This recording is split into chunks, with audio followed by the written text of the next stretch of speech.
aspectos que eu trato aqui na palestra estão no artigo. Tá? Acho que se alguém não sabe, a Física na Escola está disponível aí na internet, tá? Para quem quiser baixar os artigos. Bem, o nosso conhecimento sobre a forma da Terra é um conhecimento constituído nas comunidades do Facebook, onde eu faço as postagens do nosso sítio. Tá? Eu fiz uma chamada lá para um teste. Eu disse assim, bom, todo mundo está discutindo aqui a existência das ondas gravitacionais, mas eu quero aqui fazer um teste. Quem sabe qual é a forma da Terra? Tá? Então tem quatro alternativas aqui para escolher qual daquelas alternativas melhor representa a forma da Terra. Obviamente que esse teste não é para terraplanista, né? Porque o terraplanista teria que ter uma quinta alternativa lá. Tá? Bom, o que está sendo representado ali? Na alternativa A, uma bolinha, tá? Praticamente uma esfera. Aqui na alternativa B, um esferoide achatado, tá? Depois outro esferoide mais achatado ainda, e a figura do projeto Grace da NASA, tá? Que viralizou há uns anos atrás, tá? Como sendo a real forma da Terra. Tá? Bom, aí eu faço a postagem nas comunidades, e quem quiser entra no site para ver qual é a resposta, porque lá no Facebook aparece só o teste. Tá?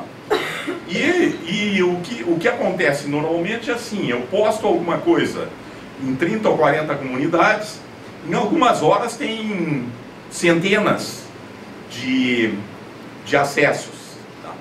Nesse dia o CREF caiu diversas vezes, tá? Ficou fora do ar, tá? Porque houve em poucas horas milhares de acessos, ou seja, tinha muita gente interessada em fazer o teste e depois olhar qual era a resposta que eu estava dando como correta.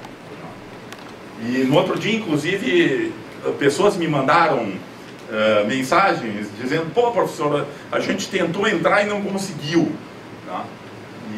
Porque estava dando o sinal de que o site estava sobrecarregado. Tá? Então estou contando essa história, até porque eu vou discutir depois o teste. Tá? Cada um já pode fazer a sua escolha aí, depois vamos ver qual é a alternativa que eu estou colocando como correta. Mas então, as pessoas pareciam nesse momento estar muito interessadas no assunto.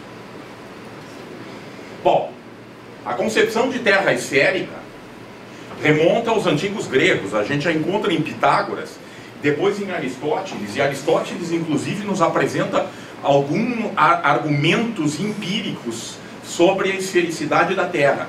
Aristóteles também tem razões metafísicas e estéticas para acreditar que a Terra é uma esfera, tá? Mas ele também tem razões de ordem empírica, tá? Ok? Então isso nós estamos lá na antiguidade, tá? E o pessoal, grande parte dos pensadores, tá, já sabia que a Terra era esférica.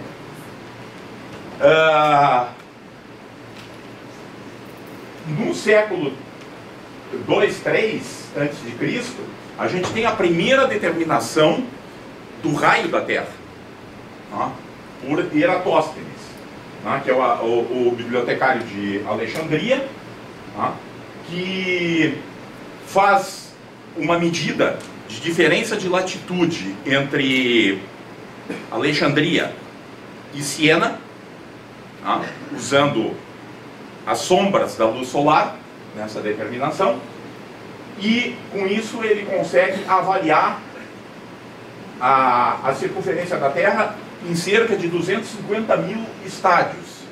Tá? Os historiadores não sabem precisamente qual é a extensão de um estádio. Eles avaliam que seja assim, cerca de 160 metros, ou seja, se a gente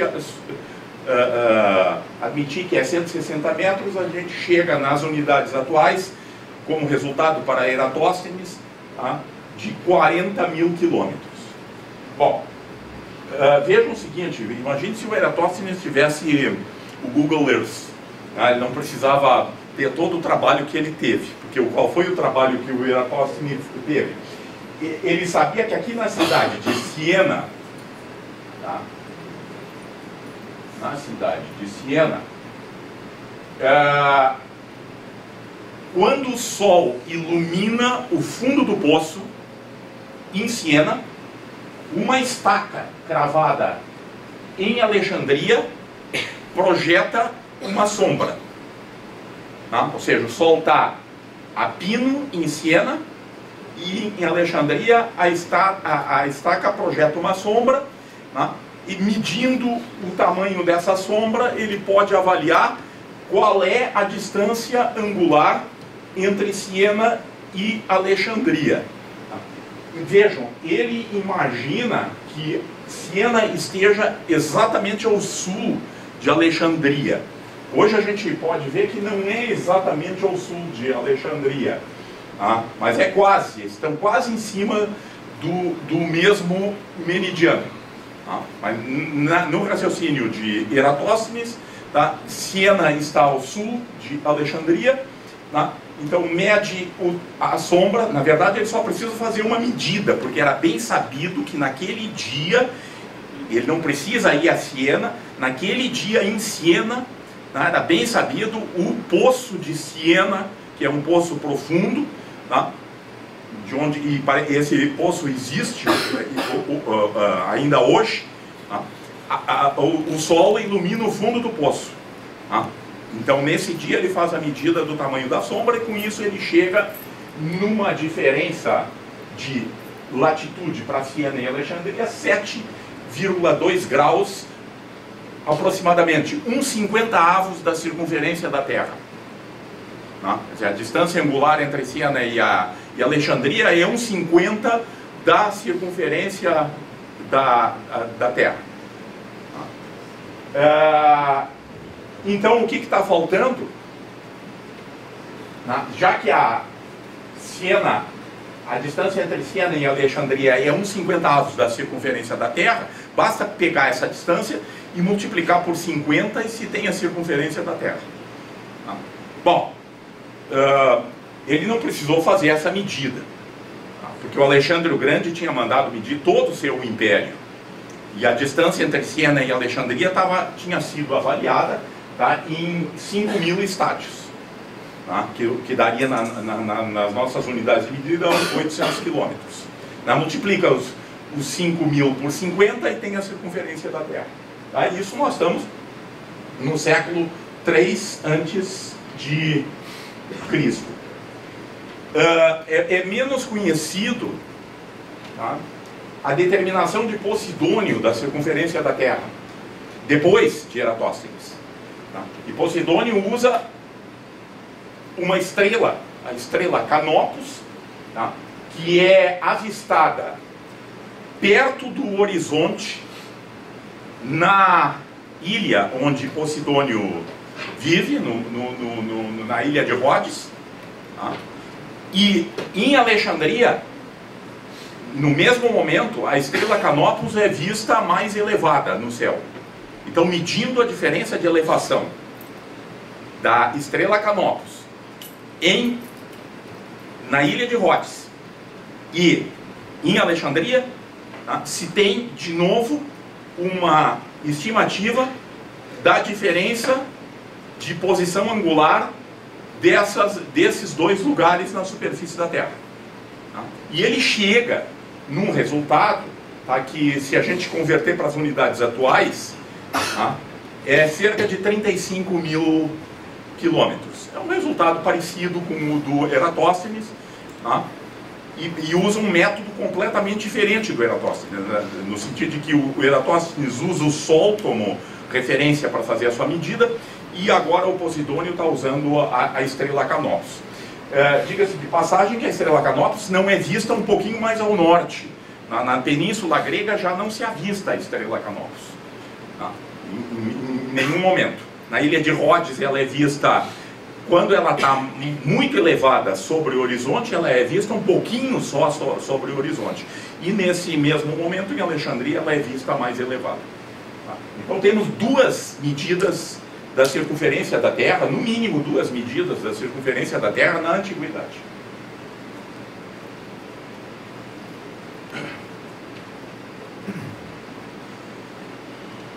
Durante a Idade Média, mesmo antes do grande pensador católico Tomás de Aquino, ou São Tomás de Aquino para os católicos, ter cristianizado Aristóteles. Porque o que Tomás de Aquino fez? Ele levou a filosofia e todo o conhecimento aristotélico, a Igreja Católica assume esse conhecimento. E junto com esse conhecimento vem a esfericidade da Terra, enfim, todo o conhecimento dos antigos gregos. Mas mesmo antes disso, as pessoas esclarecidas não tinham dúvida que a Terra era esférica durante a Idade Média. Isso é muito importante de ser dito. Ok?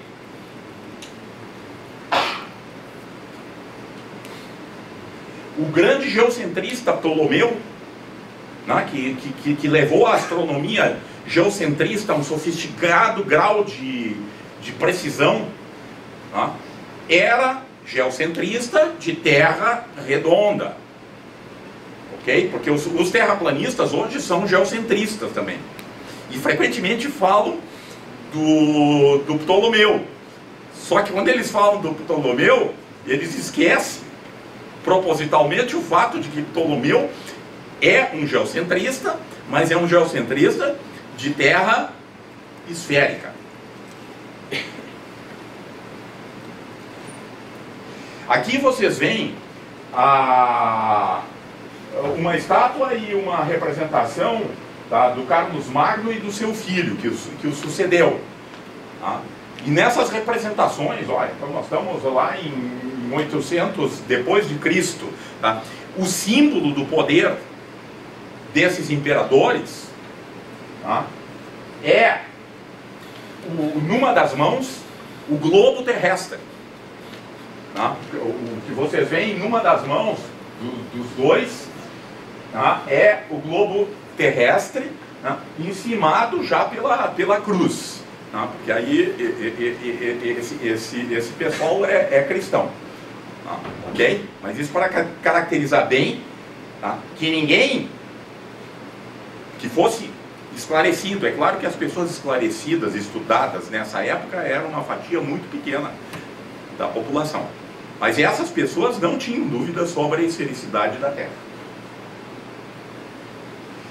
O modelo de terra redonda inspirou as navegações do século XV,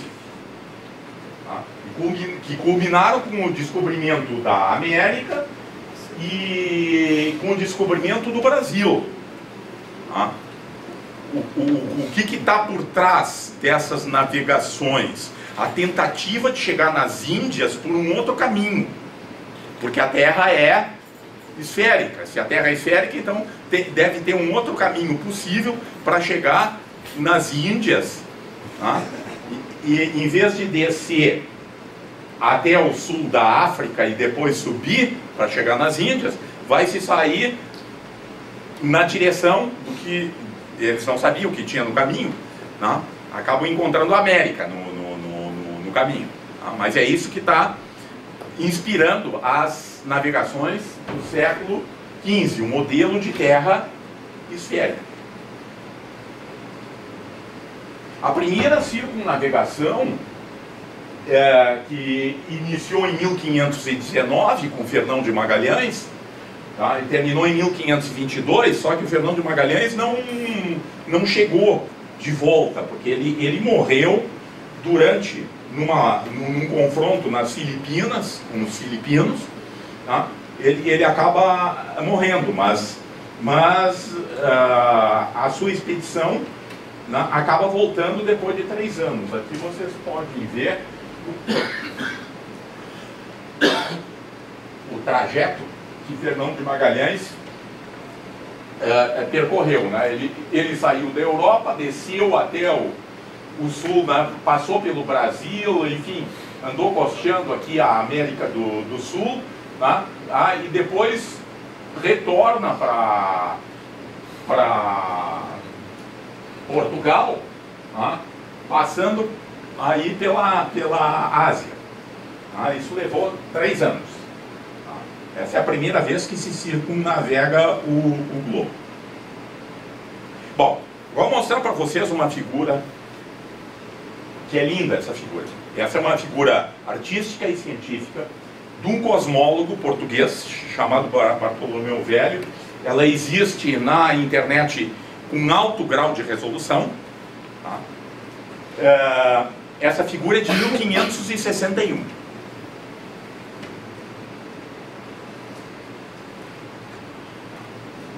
Essa é a figura do Bartolomeu Velho.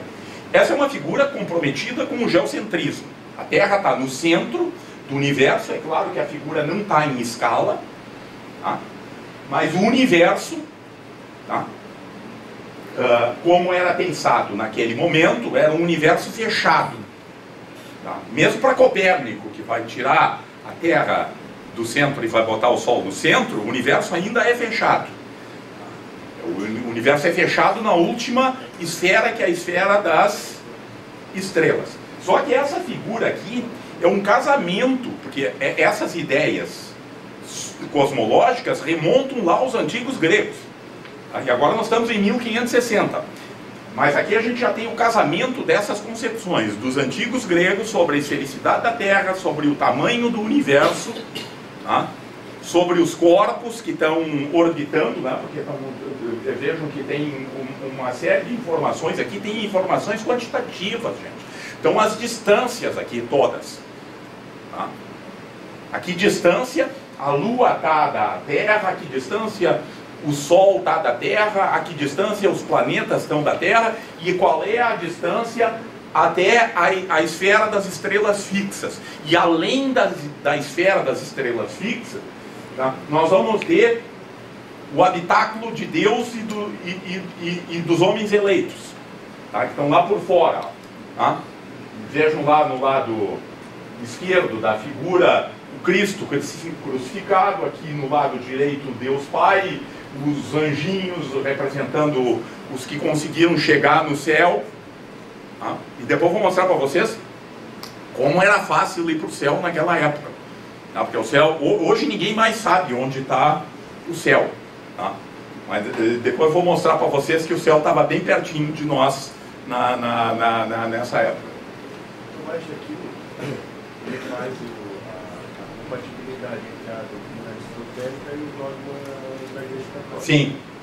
E daí o pensamento aristotélico tinha essa ideia dos domos, né? E das esferas. Isso. E essas esferas, ao final tinha a das estrelas. Aí ao final tinha das estrelas. Sim. Aí nessa representação tem um mundo para além das esferas, sim. Tem Deus e os anjos, né? Isso. Mas isso faz parte mesmo digamos, da cosmologia da época. De fato, acreditava-se que o universo acabava nas estrelas, ou poderia ter algo além das estrelas que não seria acessível a gente? Parece que o Bartolomeu Velho está bem comprometido com essa ideia de que o universo é finito, é limitado. E ele está nos passando a ideia de que tem alguma coisa ainda por fora lá, que é o céu. Mas então, se ele coloca dentro dessa visão de universo, né, limitado, que tem algo que pode não ser acessível e tal, que pode ser que esteja lá Deus e os eleitos lá, e o inferno aí, onde que você vai inferir? Pois é, o inferno provavelmente está dentro da... Então é um modelo inferno centrista, né? Porque tudo gira... Sim. Sim, o inferno provavelmente é o inferno de Dante. Em diversas, aliás, Dante faz no seu exercício literário, ele faz uma primeira teoria sobre a estrutura da Terra, tá? Dos diversos níveis que existem para dentro do planeta, ok? Tá? Só que aqui isso não está representado, mas provavelmente, não sei, tá? Mas provavelmente tá, o inferno está dentro. Contraditório, né? Sei lá, pensar que é estranho, pelo menos. Eu achei curioso, por isso eu levantei. Pois é. Tá, mas o que eu queria mostrar nessa figura para vocês, primeiro é o seguinte. Olhem com que grau de detalhamento os portugueses em 1561 conhecem a geografia do planeta. Está faltando a Austrália, que não tinha sido descoberta ainda, e está faltando a Antártida. Mas qualquer estudante hoje que estudou minimamente geografia, olha para essa figura e vê, ali está a África, está a Europa, a Ásia, o Japão, tá tudo lá, e depois a América do Sul, a América do Norte, está tudo aí representado. Esse é o estado do conhecimento, tá, da geografia do planeta em 1561. Tá? Nós não precisamos olhar a Terra de fora, gente, para saber essas coisas. Eu digo isso porque hoje está nesse discurso dos terraplanistas que nós acreditamos numa Terra esférica por causa da NASA. É a NASA que nos impõe esse conhecimento. Né? A NASA é da década de 50 do século passado. Tá? Nós estamos aqui em 1560. Professor, um minuto. E no caso daquela... que ali tudo bem, tem o equador, tem ali os trópicos, lá em cima os trópicos. E aquela linha que passa no meio, tipo em diagonal? Não, aquilo ali deve ser o plano da órbita do Sol em torno da Terra. Tá. Não, porque tipo, a gente sabe que a Terra é inclinada, só que daí é ao redor do Sol. Assim, ó, se tu quiser explicar, e hoje nós, e é muito mais inteligível explicar, por exemplo, as estações do ano num modelo geocentrista. É muito mais inteligível do que fazer essa viagem toda de imaginar a Terra em movimento, tá? Vamos botar o sistema de referência na Terra. E aí o que acontece com o Sol? Que os antigos estudaram isso e sabiam isso com detalhe. Tá? O plano da órbita do Sol, quando eu uso a Terra como sistema de referência, o plano da órbita do Sol muda ao longo do ano. Tá? No equinócio, o Sol, o plano da órbita do Sol coincide exatamente com o equador da Terra. Tá? No verão, no solstício de verão, tá, o plano da órbita do Sol em torno da Terra está 23,5 graus abaixo do equador para o sul, tá, que é o solstício de verão no hemisfério sul, solstício de inverno no hemisfério norte. Tá? Ok? Nossa, Essa é a explicação, porque na antiguidade já se sabia essas coisas. Já se sabia que o Sol mudava 47 graus. A órbita do Sol em torno da Terra mudava 47 graus de um momento para o outro do ano. Esse conhecimento é muito antigo, tanto que se a gente considerar que isso realmente fosse um observatório astronômico, eles tinham lá a posição do nascimento do Sol, do solstício. Sim. Tudo mais. Sim, exatamente. E sabiam calcular, sabiam inclusive o que os terraplanistas não conseguem fazer hoje. Tá? Na antiguidade já se sabe calcular qual será a posição do nascente do Sol em qualquer dia do ano. Tá? Porque se tem um modelo de Terra esférica, se tem um Sol orbitando em torno da Terra, então se pode calcular, inclusive, que o nascente solar muda ao longo do ano. Os terraplanistas não conseguem nem explicar como é que o Sol se põe. Depois eu vou mostrar por que isso. Tá? Porque o Sol na Terra plana está orbitando sobre a pizza, né? A Terra é uma pizza e o Sol está orbitando sobre a pizza. Quer dizer, ou seja, o Sol nunca está abaixo do horizonte. Tá? Há alguns anos eu já fiz um desafio para os terraplanistas, tá?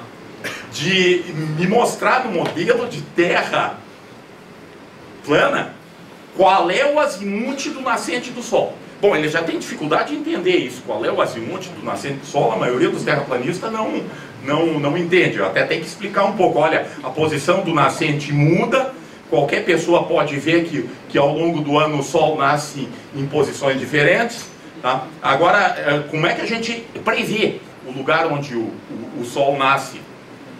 Tá? Ok? Ninguém tentou sequer esboçar uma tentativa de solução, porque os caras não conseguiram nem explicar como o Sol se põe na Terra plana. Agora imagina ainda explicar o nascente. Tá? Mas essas coisas todas já existiam lá na Antiguidade. Tá? Bom, deixa eu mostrar aqui para vocês algumas. Isso aqui está cheio de detalhes quantitativos, essa figura. Essa figura é riquíssima. Tá? É uma figura para ser explorada, tá? Numa cadeira introdutória de astronomia, para a gente ver o que o pessoal conhecia em 1560. Tá? Por exemplo, o perímetro da Terra é 63 mil léguas nessa figura, o que daria nas nossas unidades de medida 41.580 quilômetros. Esse seria o perímetro da Terra. O diâmetro da Terra, 2.005 léguas, 13.235 quilômetros, muito parecido com o que nós aceitamos hoje como sendo o diâmetro da Terra. A distância Terra-Lua está lá em léguas, convertidas em diâmetros terrestres, 26 diâmetros terrestres. Esse é o valor médio da distância Terra-Lua hoje aceito. Tá? É da ordem de 50 raios, ou seja, 25 diâmetros. Né? A distância Terra-Lua varia, né? Porque às vezes a Lua está a 56 raios terrestres, em outro momento ela chega a estar a 65 raios terrestres. Mas a média é ali muito perto dos 26 diâmetros terrestres. Tá? A distância Terra-Sol, tá, é 19,3 vezes a distância Terra-Lua. Isso aqui é Aristarco de Samos, no século IV a.C., que fez as primeiras determinações das dimensões cosmológicas. Esse número 19,3 aqui é o velho resultado do Aristarco de Samos, no século IV a.C., e que está vigindo ainda em 1560. Tá? Esse resultado está errado para nós. Tá? O fator aqui é grande de erro. Mas o que esses caras já estão dizendo? E o Aristarco já disse: o Sol está muito mais distante de nós do que a Lua está. Está cerca de 20 vezes mais distante. Né? Hoje nós sabemos que é cerca de 400 vezes, né? Mais distante do que a Lua tá de nós. Tá? Bom, e aí então tem outros resultados aí. Deixa eu ver uma coisa. Tá, o céu. Vejam lá, onde é que estão as estrelas? As estrelas estão 32 vezes mais distantes de nós do que o Sol está. Tá? É isso que está nessa figura, está 32 vezes. Então bastaria ir 32 vezes, se afastar 32 vezes a distância Terra-Sol, e a gente chegaria na última esfera. Tá? E aí um pouquinho depois está o céu. Tá? Talvez dê para mandar uma nave para o céu. Tá?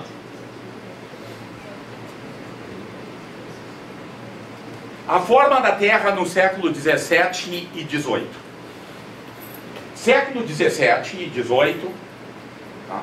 Nós temos duas grandes mecânicas competindo. Uma muito conhecida, que é a que sobreviveu e que é aprendida, e outra que praticamente ninguém fala. As duas mecânicas comprometidas com esse modelo heliocêntrico. A mecânica de René Descartes e a mecânica posterior à mecânica de Newton. Newton aprendeu física em textos cartesianos, tá? Porque era a física top, tá? Ensinada inclusive na Inglaterra, tá? Era a física de Descartes. Tá? Ok? Então Newton é formado como cartesiano. Tá? E as duas mecânicas, seja a mecânica cartesiana, seja a mecânica newtoniana, fazem uma previsão sobre a forma da Terra. A Terra não é uma esfera, é um esferoide achatado. Tá? É um esferoide achatado.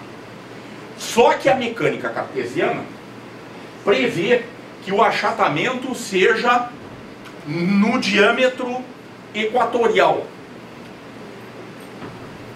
Tá? E a mecânica newtoniana prevê um achatamento polar. Tá? Prevê um achatamento polar. E aí vai se dar um embate final, depois da morte do Newton. Esse negócio vai ser resolvido. Tá? Eu vou falar em seguida. Tá? Porque isso aqui, a forma da Terra é o último embate entre os cartesianos e os newtonianos, e depois desse último embate passa a vigir, inclusive na França, a mecânica newtoniana oficialmente assumida pela Real Academia de Ciências da França.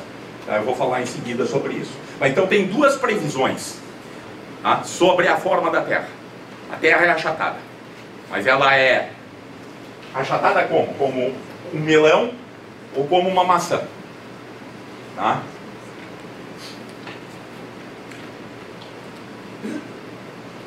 Nós estamos aqui em 1732.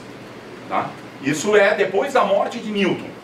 Esse físico, esse célebre físico francês, Maupertuis, tá?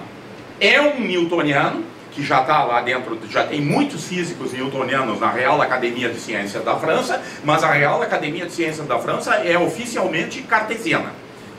Tá? Não aceita a lei da gravitação universal, por exemplo. A lei da gravitação universal é um monstro metafísico para os cartesianos, tá? Porque na velha física cartesiana todas as ações são por contato direto, tá? E o Newton agora está propondo a lei de ação à distância, tá? Então os cartesianos consideram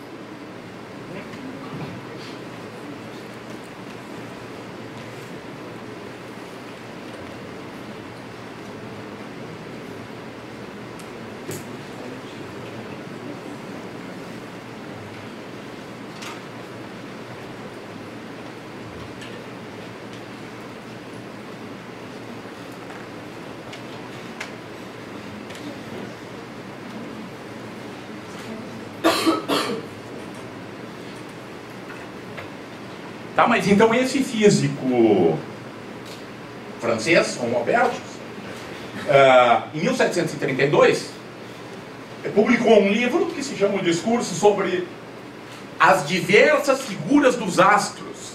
Ele não está só discutindo a forma da Terra nesse livro, ele está discutindo a forma dos planetas em geral. E, inclusive já está se observando, a observação com telescópio já é muito sofisticada e já se vê também achatamento, tá? Quando se mede com precisão diâmetros dos corpos dos planetas, já consegue se ver que esses corpos também apresentam um achatamento, tá? Então ele escreve um livro, tá? E onde ele propõe métodos que poderiam ser usados para resolver de uma vez por todas a polêmica entre cartesianos e newtonianos. Ele diz mais ou menos o seguinte: olha, vamos deixar essa discussão metafísica se a Terra tem tal forma ou tal forma, porque o Newton diz uma coisa, porque o Descartes diz outra, tá? Nós já estamos num estágio em que nós podemos resolver essa disputa empiricamente. E como é que seria a solução dessa disputa? Vamos medir um grau, o comprimento de 1 grau do meridiano terrestre no Equador, e vamos medir 1 grau do meridiano terrestre na Lapônia. Tá? Se o Newton está certo, tá? Lá na Lapônia, a extensão de 1 grau do meridiano terrestre é maior do que no Equador. Se o Descartes estiver certo, é menor. Tá? Mas então nós temos uma forma objetiva de determinar quem está com a razão. Medindo 1 grau do meridiano terrestre na Lapônia. Eu estou falando da Lapônia porque foi efetivamente depois do que eles fizeram. Eles foram para a Lapônia para fazer as medidas. Tá? E vieram depois para a América do Sul. Mas isso aconteceu alguns anos mais tarde. Ele está propondo que se faça medidas de 1 grau do meridiano terrestre no Equador e lá junto do polo para resolver a polêmica. 1 grau do meridiano terrestre tinha sido muito bem determinado ali em Paris, tá? Porque se vocês pegarem hoje o Google Earth e olharem em Paris, vocês vão ver ao norte de Paris, praticamente em cima do mesmo meridiano, da cidade de Amiens. Tá? E a cidade de Amiens está separada de Paris por 1 grau. Por 1 grau. Isso já se sabia naquela época, o Google Earth hoje nos referenda isso, olhando lá. Tá? Então, o que estava faltando para saber qual é a extensão de 1 grau do meridiano terrestre? Medir a distância entre Paris e Amiens com bastante precisão. Isso foi feito por volta de 1560. Tá? Em 1560, um sujeito viajou na estrada, que é praticamente reta entre Paris e Amiens, numa carruagem e contou o número de voltas que a roda da carruagem deu. E com isso ele chegou numa medida muito precisa de 1 grau do meridiano de Paris. Tá? Do meridiano que passa por Paris. Tá? Todo mundo, qualquer físico deveria saber qual é essa medida. Tá? Porque é cerca de 110 quilômetros. Tá? Quer dizer, quando eu me desloco 1 grau sobre o meridiano, eu ando cerca de 110 quilômetros. Tá? Mas o que o Maupertuis está dizendo é o seguinte: depende do lugar da Terra. Porque se a Terra for achatada, como o Newton e o Descartes estão dizendo, então a gente deve ter medidas diferentes para 1 grau do meridiano. Mas Paris estava bem medido já. Tá? Aí, em 1775, o Luís XV financia as célebres expedições geodésicas francesas, tá? Que saíram para a América do Sul e para a Lapônia. É claro que os franceses tinham muitos outros interesses para vir aqui para a América do Sul. Eles passaram 9 anos, gente, viajando aqui. No primeiro ano eles fizeram as medidas. E depois passaram mais 9 anos. Tá? Existe um livro do Lacondamine. Como? Eles estavam repetindo experimentos para eliminar os... Não, porque o experimento foi feito lá no Peru. Tá? Foi lá no Peru que eles mediram 1 grau. Na verdade, eles mediram lá no Peru, 3 graus do meridiano terrestre. Tá? Mediram a extensão de 3 graus do meridiano terrestre para ter uma boa medida para 1 grau. Tá?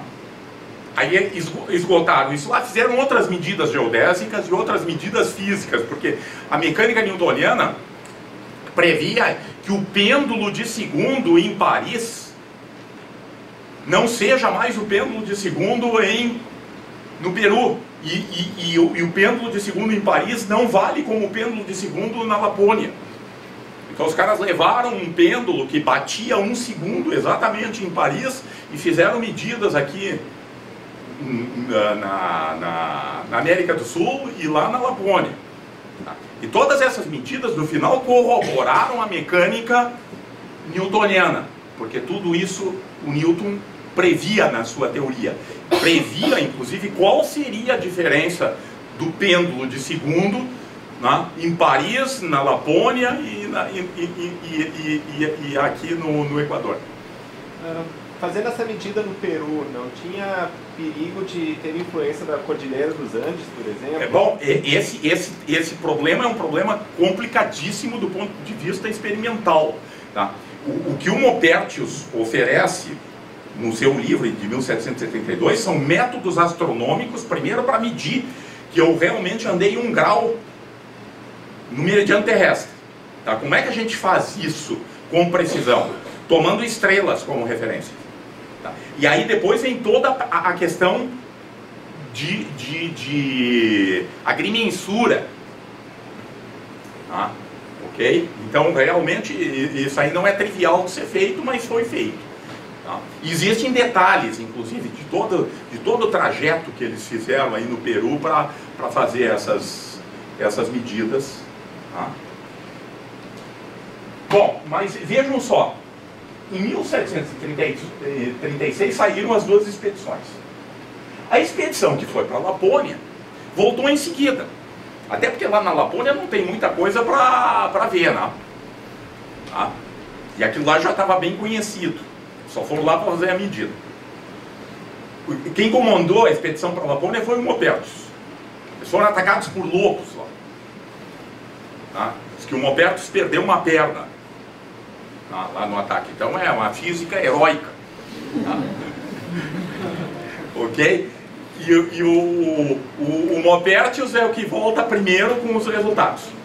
E aí já corroborou a mecânica newtoniana, porque estava faltando o resultado da expedição que veio para a América do Sul, que só voltou 9 anos depois. Mas o que os caras fizeram? Compararam o resultado na Lapônia com Paris. E a previsão bateu com o que a mecânica newtoniana dizia. Tá? A expedição sul-americana, que foi conduzida pelo Charles de La Condamine, então somente retornou em 1745, e quem tiver interesse pode baixar a obra, o livro que o Condamine escreveu, que está na Biblioteca do Senado, traduzido, onde ele conta toda a viagem. Tá? Tem pouca coisa sobre as medidas que eles fizeram aqui, mas depois ele passa para os relatos, tá, das descobertas. Gente, eles desceram o Amazonas. Eles vieram lá do Peru, entraram na bacia do Amazonas, saíram aqui na ilha de Marajó e voltaram para a Guiana Francesa por fora. Tá? E descobriram um monte de coisas. Que até hoje, às vezes, a gente encontra uma tribo de índios falando francês lá no meio da Amazônia. Não foi nesse episódio que surgiu a lenda das Amazonas? Não, acho que não. Não. A lenda das Amazonas é lá da antiga... Não, sim, eu estou falando que eles tiveram... Ah, eles? Pois é, aí eu não sei. E deve por causa disso o Rio Amazonas, que eles encontraram uma tribo de índios guerreiros. Não sei. Isso eu não sei te dizer.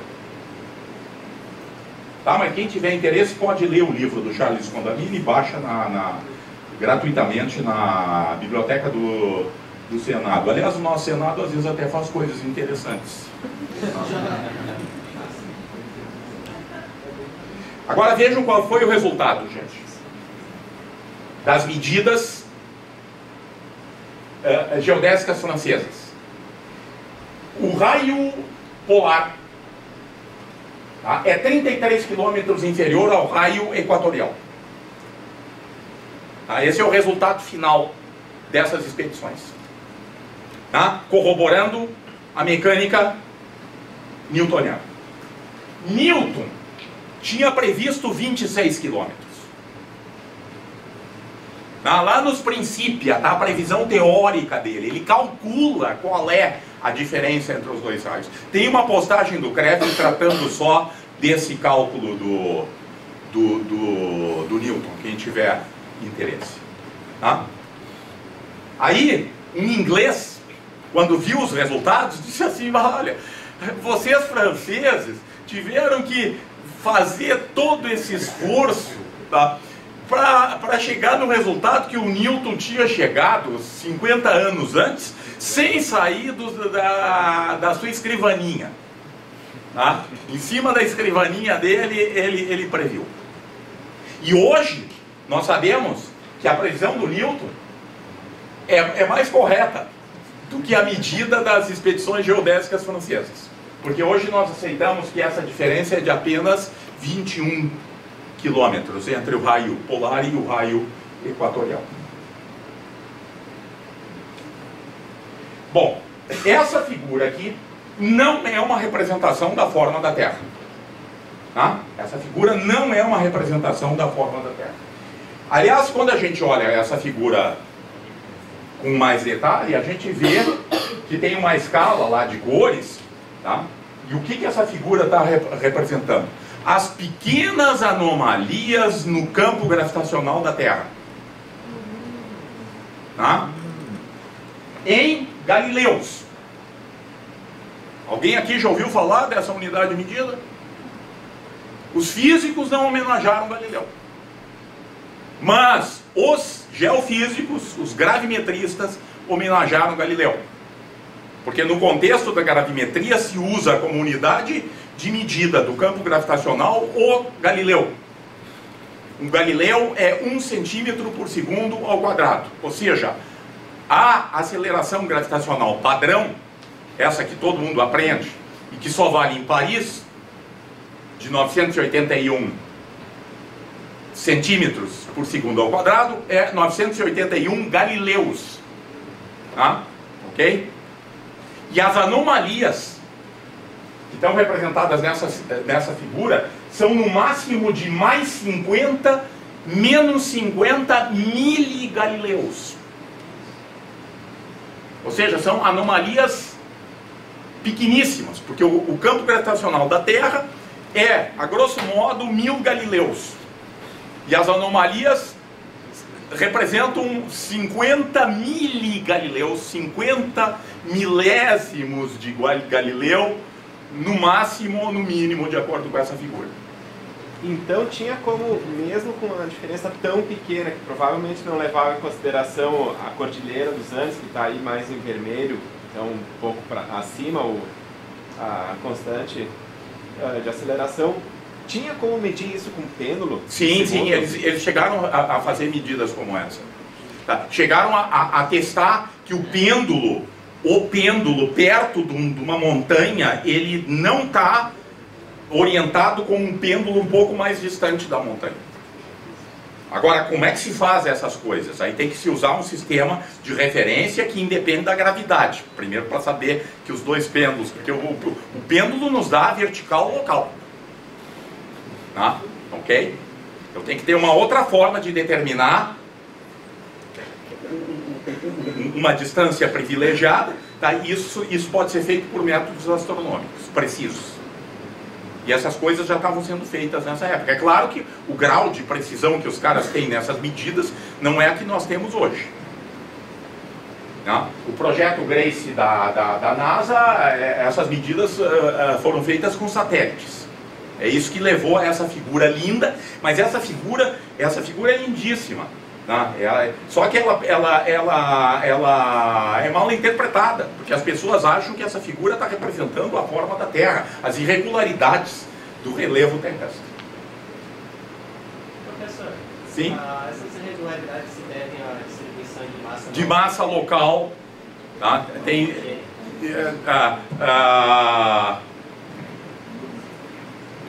se a gente começa a olhar com mais detalhe, a gente vai ver o que ele notou ali, que nos Andes, tá, na região onde tem montanhas, a gravidade é um pouquinho maior. Isso é a gravidade corrigida em cima do geóide, ok? O geóide é uma figura, tá, que também é uma figura abstrata, tá? E essas coisas representam as flutuações em cima do geóide, não é a flutuação que eu meço no topo da montanha. Tá? É por onde passa o geóide. E na Cordilheira dos Andes é razoável imaginar que tem uma grande concentração de massa. Sim.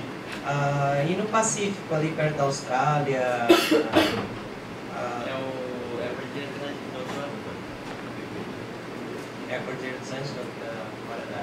Pois é, não sei. Aí, esses detalhes eu não sei te responder. Tá? Mas certamente os gravimetristas são capazes de te dar essa resposta. Bom, agora vamos voltar para o teste. Tá? A alternativa 4, a essas alturas, não, já está descartada. Se vocês acreditaram no que eu falei aqui. Sobram ainda 3 alternativas. Tá? Sobram 3 alternativas. Tá? Porque a alternativa A está mostrando um esferoide quase perfeito, uma esfera. Tá? Uma esfera. Aqui o esferoide achatado e depois o esferoide mais achatado.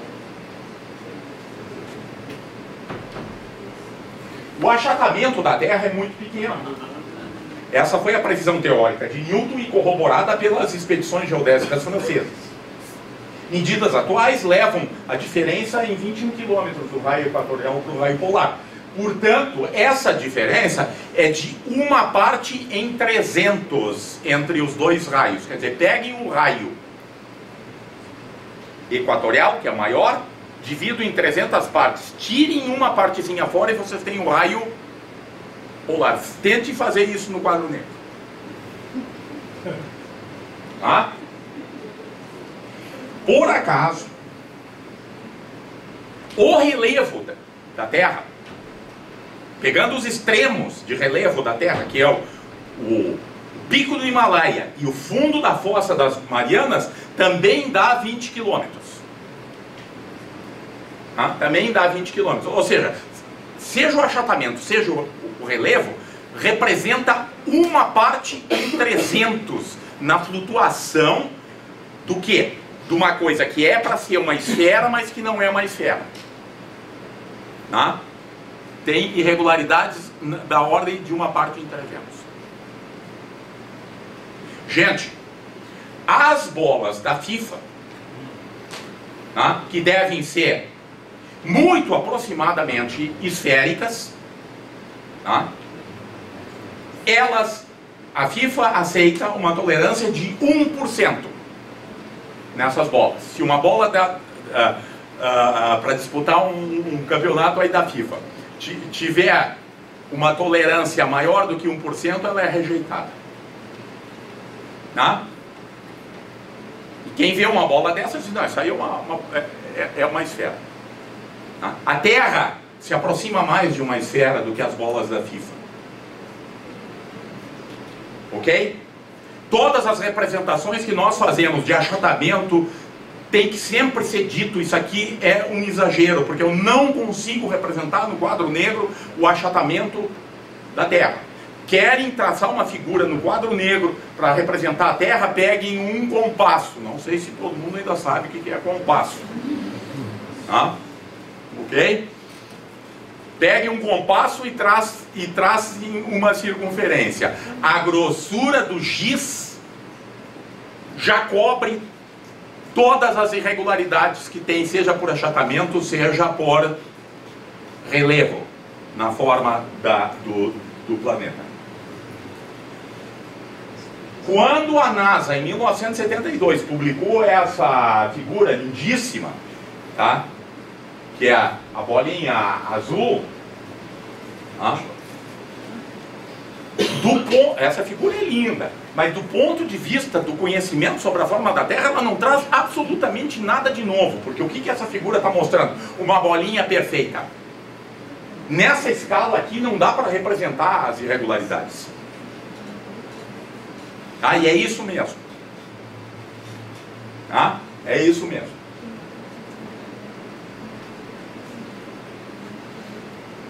Tá? Então as coisas que nós conhecemos no nosso cotidiano, bolas, balões e tal, se afastam mais de ser esferas do que a Terra. Portanto, a alternativa correta era a alternativa A. Tá? E teve muita gente, porque as pessoas podem ver a resposta, e que quando leram lá ficaram indignadíssimos.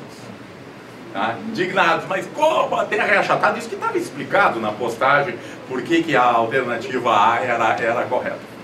Professor, a escola não contribui para a formação desse senso comum, desse achatamento exagerado? É, porque se a gente vai representar, não tem como fazer uma figura realística sobre isso. É os próprios livros didáticos? Sim. Sim. Teria que ter em negrito, não, uma frase dizendo, olha, isso aqui não pode ser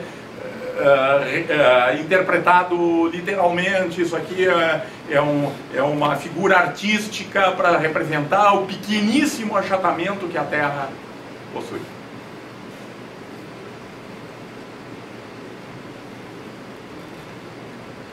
Bom, agora rapidamente, depois vou entrar nas evidências de esfericidade, um pouquinho sobre a Terra plana. A Terra plana morreu lá na antiga Grécia. Ok? Morreu lá. Foi sepultada, apodreceu. Tá? Mas agora, no século XIX,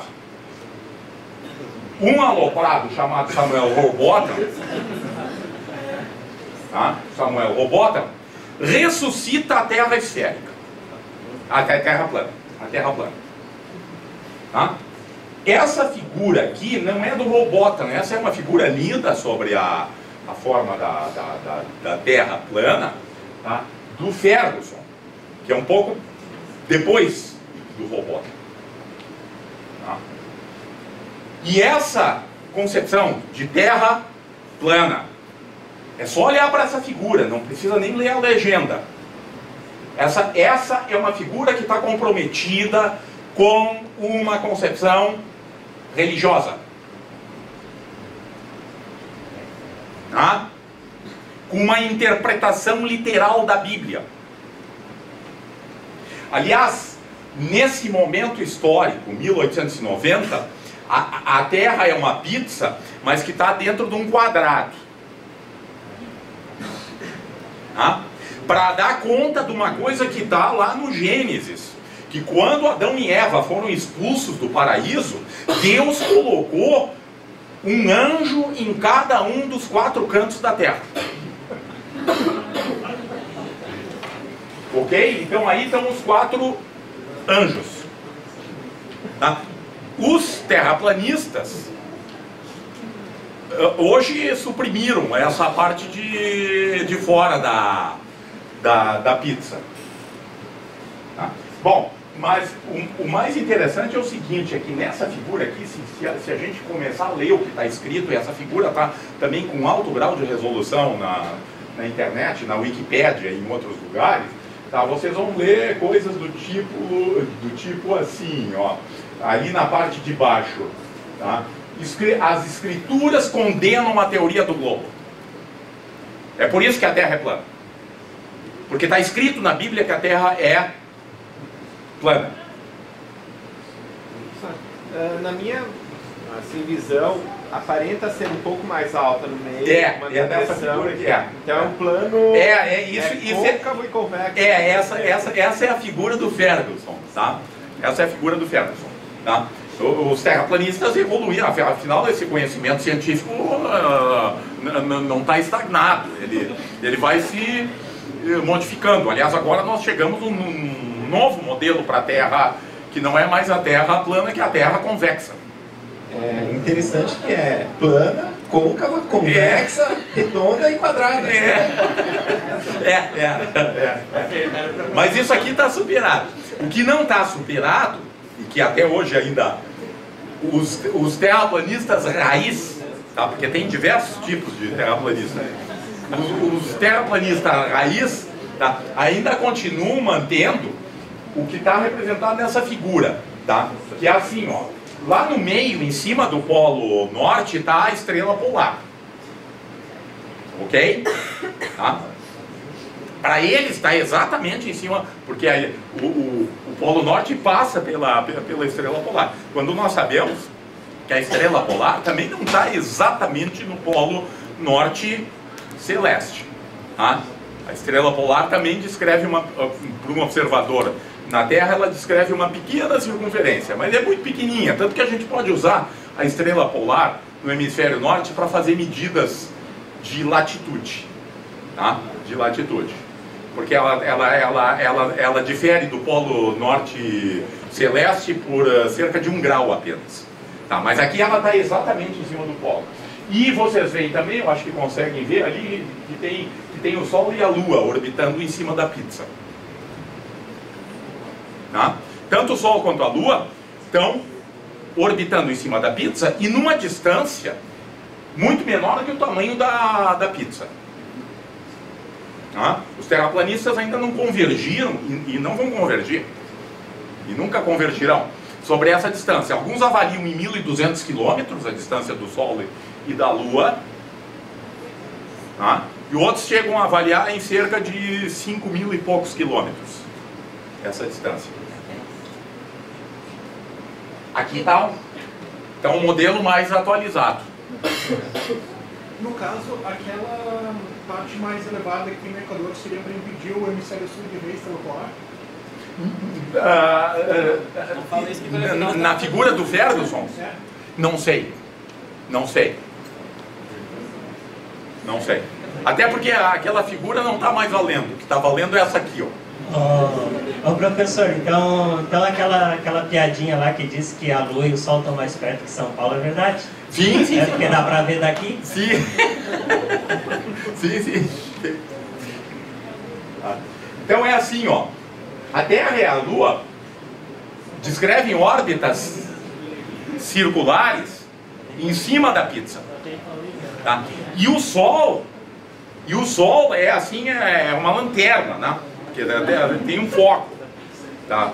Que ilumina só uma parte. E aí a gente entende que numa parte da Terra, que por exemplo na África é noite, tá? E lá do outro lado da Terra é dia. Tá? A Lua, gente, na concepção terraplanista, a Lua tem luz própria. A Lua tem luz própria. Tá? E as fases da Lua, tá? Elas acontecem porque, assim, ó, num ciclo lunar, a Lua, quando ela passa perto do Sol, ela se carrega.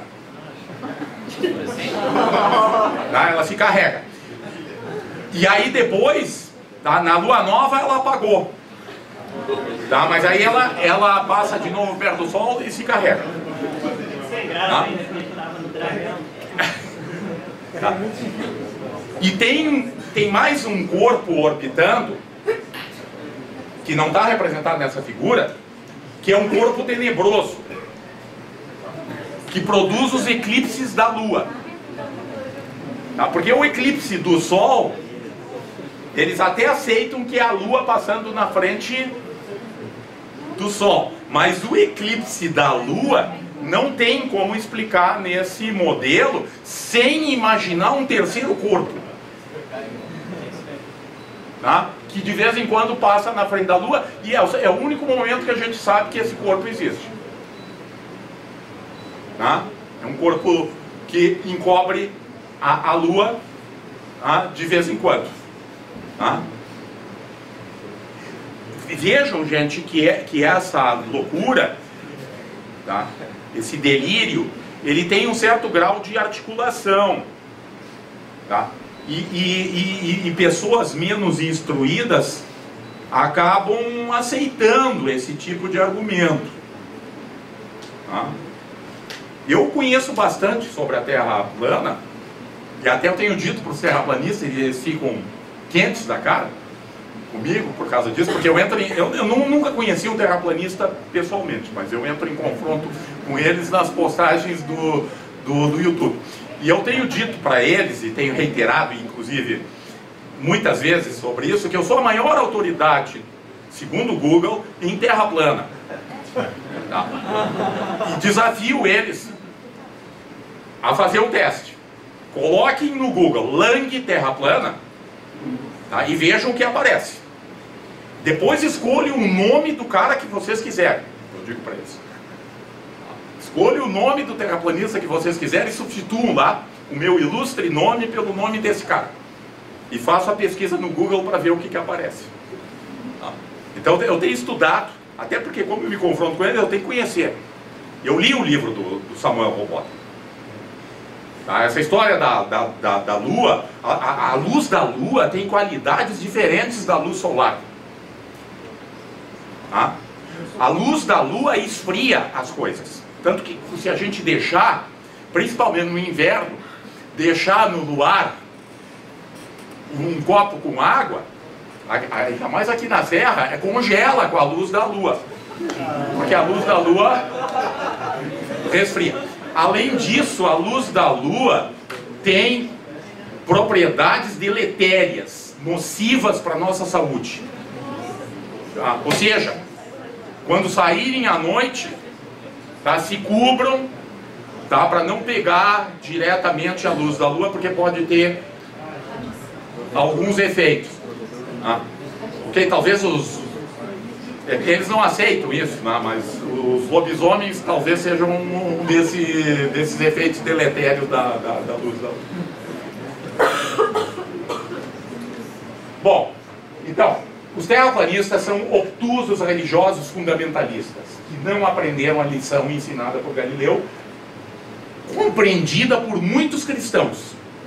Ou seja, a Bíblia nos ensina como se vai para o céu, mas a Bíblia não nos ensina como o céu vai. Ou seja, a Bíblia não é um livro de história, geografia, física, química. Para quem toma a Bíblia como uma baliza, as religiões cristãs um pouquinho mais evoluídas há muito tempo não interpretam mais a Bíblia literalmente. Algumas evidências sobre a esfericidade da Terra. O aspecto, evidências antigas, o Aristóteles já nos ensina isso. O aspecto do céu noturno muda conforme a gente vai para o norte ou para o sul. Estrelas que não são visíveis num determinado lugar passam a ser visíveis em outro lugar. Vejam, por exemplo, o Posidônio lá com a estrela Canopus, que na ilha de Rhodes ainda pode ser vista, mas na Grécia não é mais vista, e lá ao sul é vista mais elevada. Ou seja, o céu noturno não é o mesmo, dependendo da latitude que a gente está. Como explicar isso no modelo de Terra plana? Aliás, na Terra plana, eu esqueci de dizer, a Terra é coberta por um domo. Tá? O domo da ignorância, que cobre a Terra plana. O Sol e a Lua estão abaixo desse domo. Tá? As estrelas são coisas no domo. A luz das estrelas, gente, para os terraplanistas, é a luz do Sol. Ou seja, os terraplanistas ainda estão como estavam os físicos na época do Copérnico. O Sol é a fonte de luz de todo o universo. Isso é a concepção copernicana. Na época do Copérnico ainda se acredita que toda luz que se vê no céu é luz solar. Toda. Tá? E por isso o Sol deve estar no centro.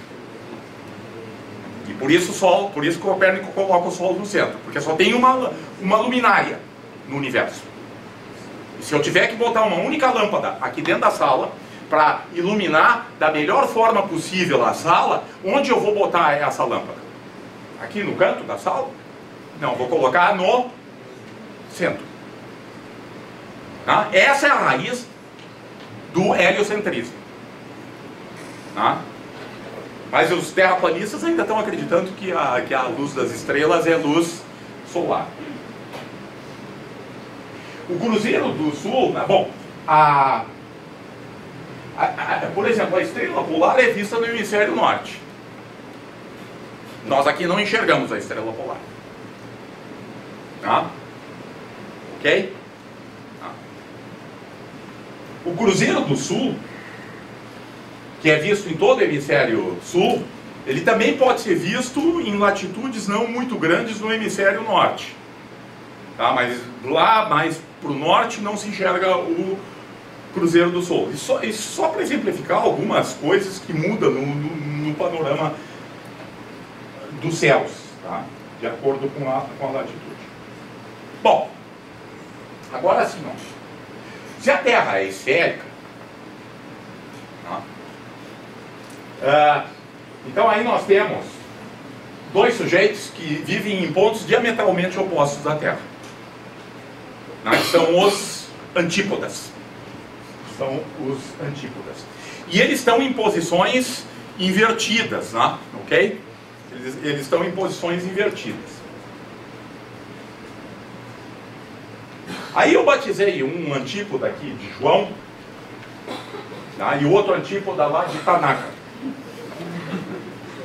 Tá? Porque o João está na... Depois vocês vão ver que o João e o Tanaka são pessoas reais. Tá? O João está no Rio de Janeiro. E o Tanaka está lá no Japão. Apesar de que a região antípoda do Brasil não é exatamente o Japão. É a Coreia. Mas o Japão é quase a região antípoda. Tá? Por isso que eu dei o nome para o cara lá de Tanaka. Ele está no Japão. Tá? Quase como antípoda do João. E eles estão observando o mesmo objeto celeste. Estão observando o mesmo objeto celeste, onde eu botei um sistema de coordenadas. Tá? Um eixo azul e um eixo vermelho. Tá? E agora vejam o que o João e o Tanaka dizem sobre esse objeto. O João diz o seguinte: o eixo azul aponta da minha esquerda para a minha direita. E o Tanaka diz, não, o eixo azul aponta da minha direita para a minha esquerda. E o eixo vermelho, o Tanaka diz, ele aponta para cima. Na vertical ele está apontando para cima. E o João aqui embaixo diz assim, não, o eixo vermelho está apontando para baixo. Ou seja, eles estão observando o mesmo objeto celeste que vai se apresentar para esses dois observadores como rotado de 180 graus. Isso se a Terra for esférica. A lua cheia de 11 de fevereiro de 2017, ela foi filmada em muitos lugares. Esse foi um dia que houve um eclipse penumbral da lua, então tinha muita gente filmando a lua. E eu peguei duas imagens. Uma de uma brasileira, que está no Japão, tá?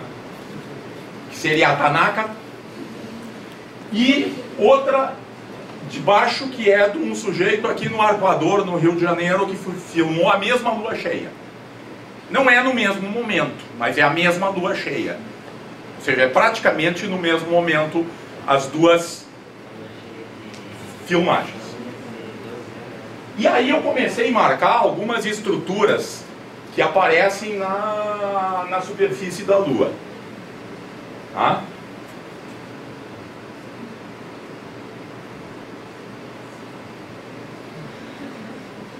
Tá? E o que vocês estão vendo? Que está torcida de 180 graus. Ok? Então a observação da Lua em lugares diferentes da Terra me permite inferir sobre a forma da Terra. Um aluno meu, o professor Adriano, que está lá no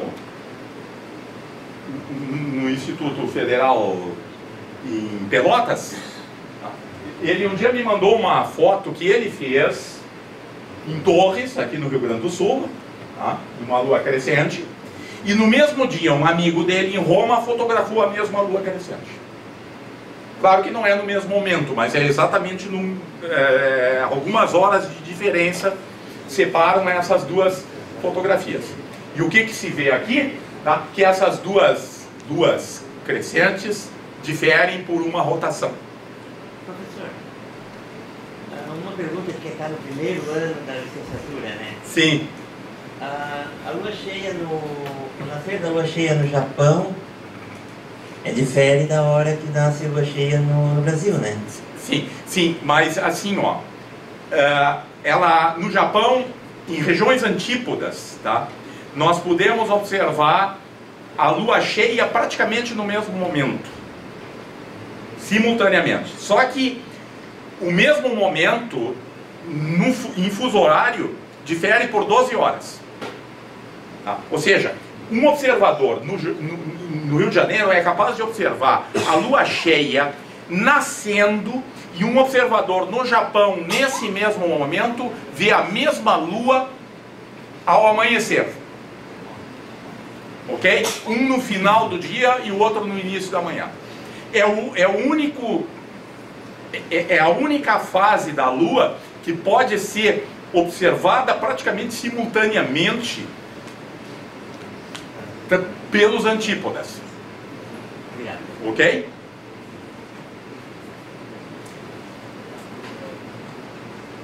Tá? Então aqui a gente vê essa rotação. E por que isso? Porque a diferença entre Roma e Torres é cerca de 70 graus de latitude. Tá? Se vocês pegarem aquela luazinha lá e fizerem uma rotação de 70 graus, numa delas vocês chegam na outra. Ou seja, a observação da Lua, não só na Lua cheia, mas em outros momentos, também evidenciam a esfericidade da Terra. Bom, e a questão do horizonte. Como a Terra é plana, tá? A gente enxerga indefinidamente. É claro que eles vão dizer, bom, não dá para enxergar muito longe, porque afinal a atmosfera prejudica isso, mas se a gente tirasse a atmosfera, então, daria para enxergar talvez a costa da África, aqui do nosso litoral. Tá? Porque não tem um limite em termos de horizonte, tá? Numa Terra plana. Já numa Terra esférica, a gente sabe calcular a distância do horizonte. A que distância o horizonte está de nós? Tá? Aí está a expressão para a distância ao horizonte. Onde H é a altura da visada. Essa expressão é afetada pela refração atmosférica, né? Sim, ela tem pequenas correções para refração. Por isso que nas imagens da Lua o horizonte parece mais próximo? Sim. Não.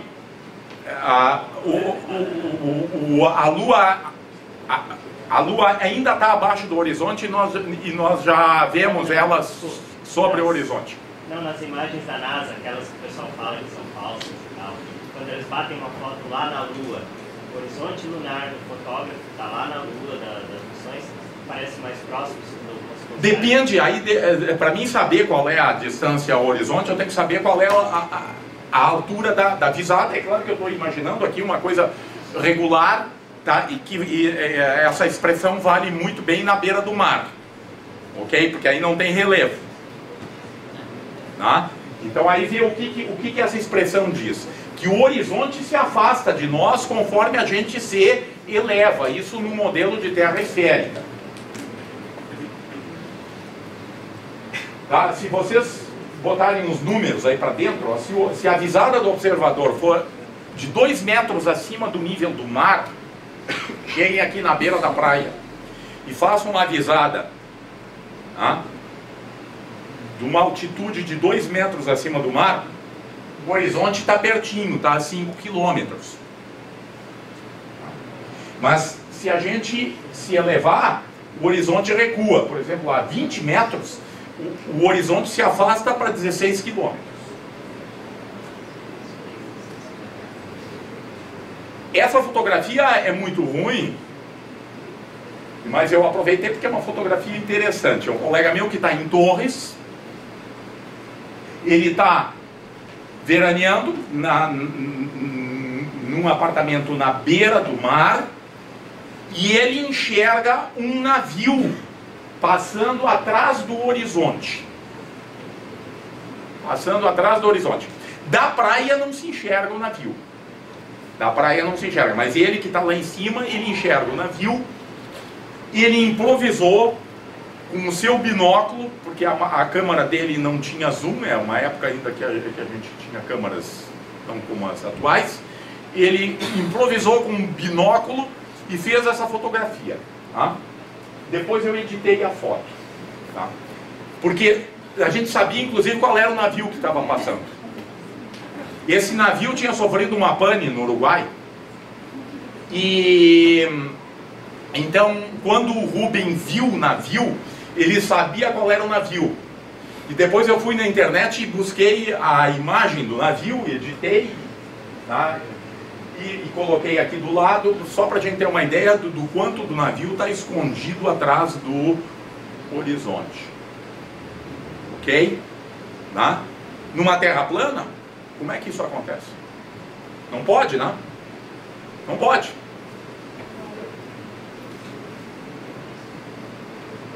Quanto mais alto se olha, mais longe se vê.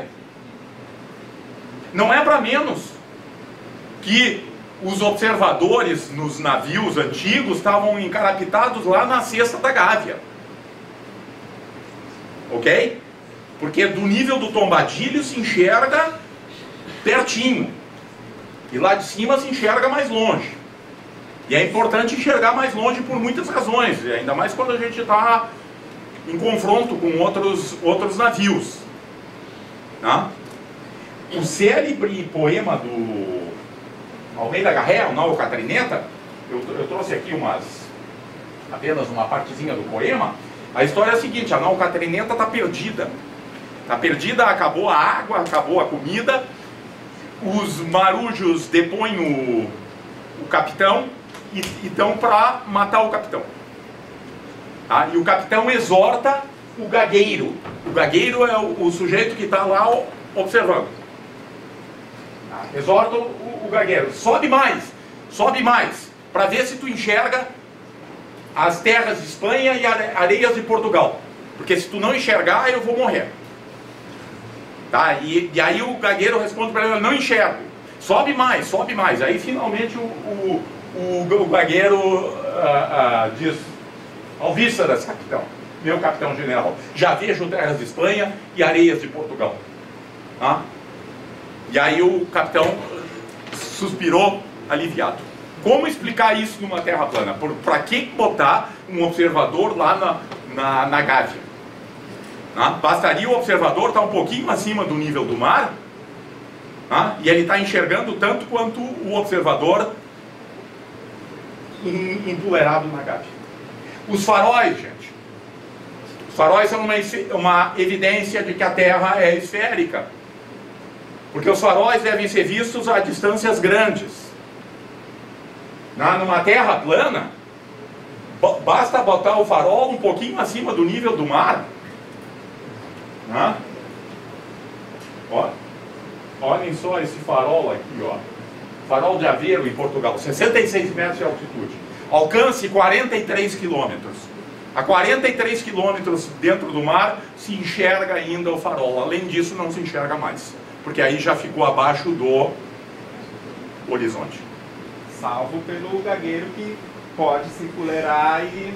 sim, mas só dizer o seguinte: esses alcances, eles são calculados, tá, por um determinado nível acima do mar, que é o nível médio de onde os observadores nos barcos hoje estão, tá? Que é cerca de 5 ou 10 metros acima do nível do mar. É assim que é calculado o alcance do farol. Não é só pela altura da torre, mas também pela altura do observador no tombadilho do navio.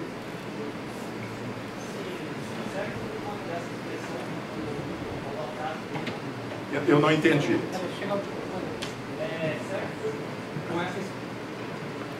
Será que foi por conta dessa expressão que o Newton falou, a frase dele lá? Que se eu enxerguei mais longe, foi porque eu me apoiei? Talvez, né? Talvez. Não, ele queria dizer que ele não usou nada do bode. Exatamente. Não, do Hulk. Do Hulk, que era baixinho. Porque os gigantes eram pessoas altas e o Hulk era baixinho. Mas essa frase é consistente com uma terra esférica, né? Com uma terra esférica. Não, uma terra plana, para que subir para enxergar mais longe?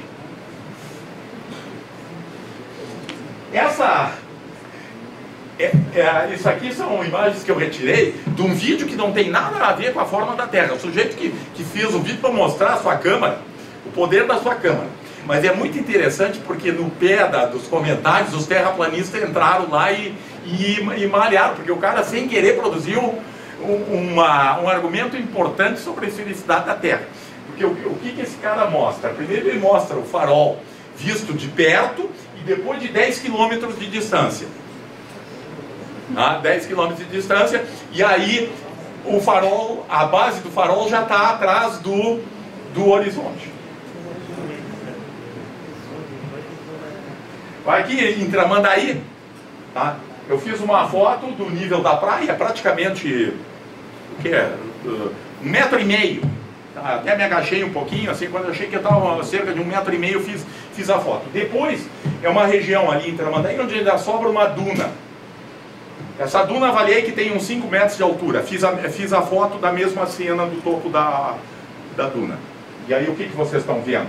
O horizonte está no nível do navio quando eu estou olhando aqui de baixo. Subi na duna, o horizonte recuou. Tá? As torres de telecomunicação ponto a ponto, micro-ondas, tá, evidenciam a esfericidade da Terra. Tá? Porque essas antenas estão apontando para outras antenas. Tá? E por que elas estão instaladas em torres? Tá? Okay? Porque em torres o horizonte está mais distante. Tá? Na Terra plana pode botar as antenas tudo no chão. Tá? É completamente desnecessário fazer as contas. E, finalmente, deixa eu mostrar aqui uma coisa interessante. Cada antena que aponta para um satélite geoestacionário evidencia a esfericidade da Terra. Tá? Nós temos aí antenas parabólicas apontando para o céu. Tá? Apontando para o céu. Na verdade, elas estão apontando para um lugar muito específico. E esse lugar muito específico é o lugar que o satélite se encontra, tá? E que ele pode ser, vocês facilmente encontram esse aplicativo, tem muitos aplicativos, mas tem esse aqui que eu usei, tá? que é o buscador de satélites. Aqui é usado pelos antenistas para orientar as antenas. Tá? O que tem que fazer? Tem que botar lá o lugar onde eu estou, que pode ser, aí tem diversas opções, latitude, longitude, ou até o código do correio, ele aceita. Tá? Aí definiu o lugar onde eu estou.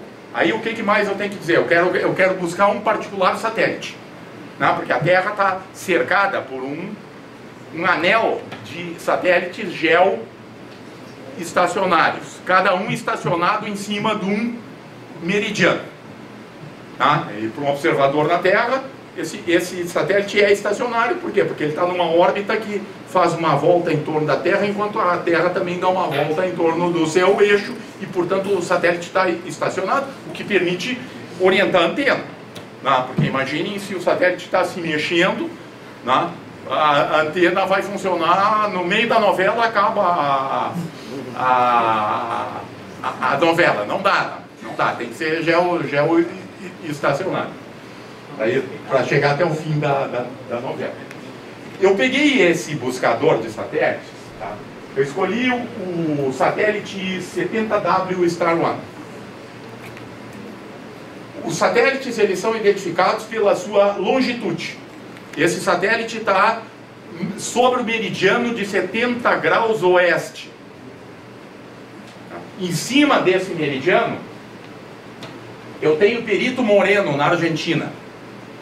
E tenho a cidade de Milari, na Venezuela. E mandei, então, no satélite, o buscador me dizer onde está o satélite.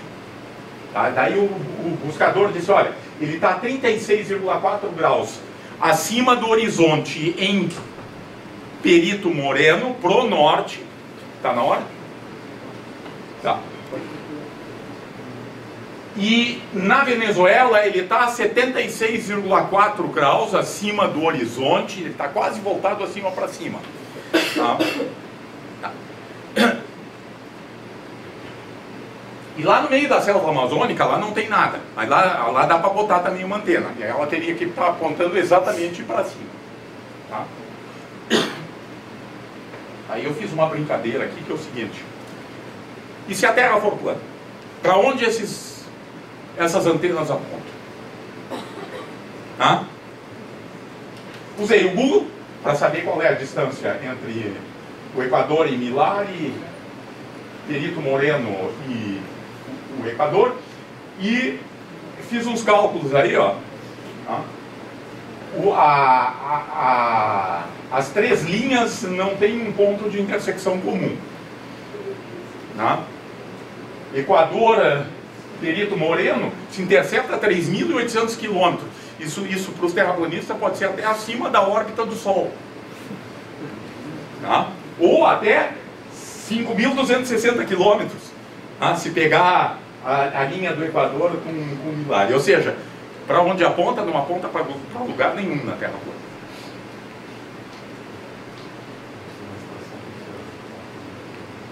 Gente, os terraplanistas fazem testes de curvatura. Tá? Porque eles dizem que enxergam coisas que não poderiam estar sendo vistas por causa da curvatura da Terra. Então aí eles mostram lá um vídeo e tal, mas aí eles têm que saber a que distância a coisa está. E aí eles usam o Google Earth para saber a distância. Quem usa o Google Earth está assinando embaixo: eu acredito que a Terra é esférica. Porque todas as medidas que são produzidas pelo Google Earth têm subjacente um algoritmo, tá, que incorpora latitude e longitude. Tá? Já fica complicado. Longitude até dá para botar na pizza, mas latitude na pizza já não tem como colocar, tá? Porque são coordenadas esféricas. Tá? E quando eu peço para calcular, o que está lá por trás? Tá um modelo de terra esférica no cálculo da distância. Tá? Então eles usam. Tá? Eu não sei se isso é ignorância, se é má fé, ou se é um exercício de associação cognitiva, ou talvez até as três coisas juntas. E finalmente eu encerro aqui apresentando para vocês o argumento mais forte a favor da Terra plana, que é o argumento semântico. Tá? É o argumento semântico. Se a Terra fosse redonda, ela não seria chamada de planeta, mas de redondeta. Tá? Esse é o mais forte argumento a favor da Terra plana. Era isso que eu tinha.